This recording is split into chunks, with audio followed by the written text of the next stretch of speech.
Bismillahirrahmanirrahim. Assalamualaikum warahmatullahi wabarakatuh. Saudara-saudara sekalian, kali ini bersama saya, spesialis perencanaan keuangan syariah, ingin bersama-sama belajar satu ayat di dalam surat Yusuf ayat 43 sampai 49. Di dalam ayat tersebut diterangkan, Bismillahirrahmanirrahim. Wa qala al-maliku inni ara sab'a baqaratin simani ya'kuluhunna sab'un ijafu wa sab'a sumbulatin khudri wa ukhra yabisat. Ya ayyuhal mala'u aftuni fi ru'yaya in kuntum lirru'ya ta'burun. Qalu adghasu ahlam wa ma nahnu bi ta'wilil ahlami bi'alimin. Wa qala alladhi naja minhuma waddakara ba'da ummatin ana unabbi'ukum bi ta'wilihi fa arsilun. Yusufu ayyuhas siddiqu aftina fi sab'i baqaratin simani ya'kuluhunna sab'un ijafu wa sab'i sumbulatin khudri wa ukhra yabisat la'alli arji'u ilan nasi la'allahum ya'lamun. Qala tazra'una sab'a sinina da'aba fama hasadtum fadharuhu fi sumbulihi illa qalilan mimma ta'kulun thumma ya'ti min ba'di dzalika 'amun shidadu ya'kulna ma qaddamtum lahunna illa qalilan mimma tuhsinun. Summa ya'ti min ba'di dzalika amun fihi yughasun nasu wa fihi ya'sirun. Saudara-saudara sekalian, di dalam ayat tersebut dikisahkan ada seorang raja pada masa Nabi Yusuf yang bernama Raja Kitfir. Raja Kitfir ini bermimpi melihat 7 ekor sapi yang gemuk-gemuk dimakan habis oleh 7 ekor sapi yang kurus-kurus. Lalu melihat juga 7 butir gandum yang subur, yang hijau, dan melihat 7 butir gandum yang kurus, yang kering. Lah, mimpi yang membingungkan ini lalu disayembarakan oleh sang raja. Barang siapa yang bisa mentakwili mimpi ini akan diberi imbalan hadiah yang besar oleh sang raja. Namun dari sekian banyak para juru tafsir mimpi yang hadir pada saat itu, tidak ada satu orang pun yang bisa mentakwili mimpi sang raja. Bahkan mereka mengatakan, wahai sang raja, ini mimpi biasa, tidak ada artinya.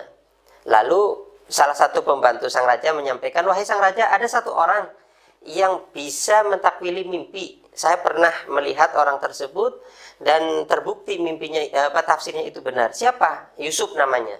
Panggil. Akhirnya Nabi Yusuf pada saat itu yang ada di penjara dipanggil menghadap sang raja. Setelah sang raja menyampaikan perihal mimpinya, Nabi Yusuf menyampaikan, wahai sang raja, mimpi sang raja adalah bahwa negara kita ini akan mengalami masa panen yang melimpah ruah selama 7 tahun berturut-turut. Akan tetapi tolong sang raja jangan dihabiskan semuanya, karena akan datang 7 tahun masa paceklik berturut-turut. Terus apa yang harus dilakukan? Jadikan saya sebagai menteri keuangannya yang akan mengurus semua itu agar ketika masa paceklik itu masih bisa ada persediaan yang bisa dimakan. Lah, saudara-saudara sekalian, ada 2 renungan di dalam kisah Nabi Yusuf alaihissalam ini.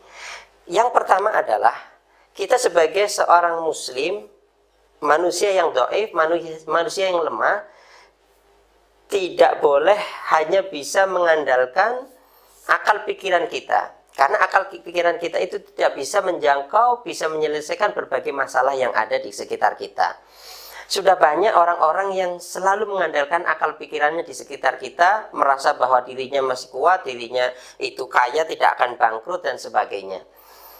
Bahkan Rasulullah sendiri mengajarkan kepada kita bahwa kita itu dianjurkan untuk selalu istikharah ketika mau melakukan suatu hal, baik itu dari hal yang besar ataupun hal yang kecil, baik itu mau ngambil mantu atau memilih rumah atau menyekolahkan anak dan lain sebagainya.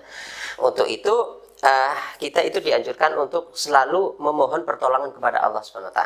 Yang kedua adalah Nabi Yusuf ini mengajarkan kepada kita bagaimana menyiapkan proteksi atau menyiapkan perlindungan keuangan di masa yang akan datang. Di sini Nabi Yusuf ini membuat sistem proteksi, sistem perlindungan keuangan di masa yang akan datang, 14 tahun yang akan datang.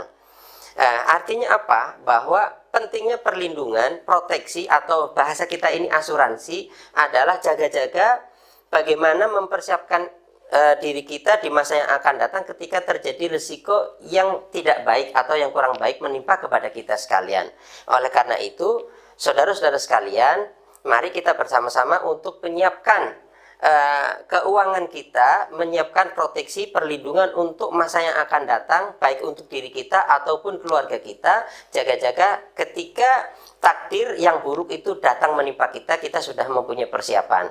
Saudara-saudara sekalian, saya sebagai perencanaan keuangan syariah itu menerima konsultasi dari saudara-saudara sekalian, dan siapa yang ingin konsultasi bisa hubungi nomor di bawah ini.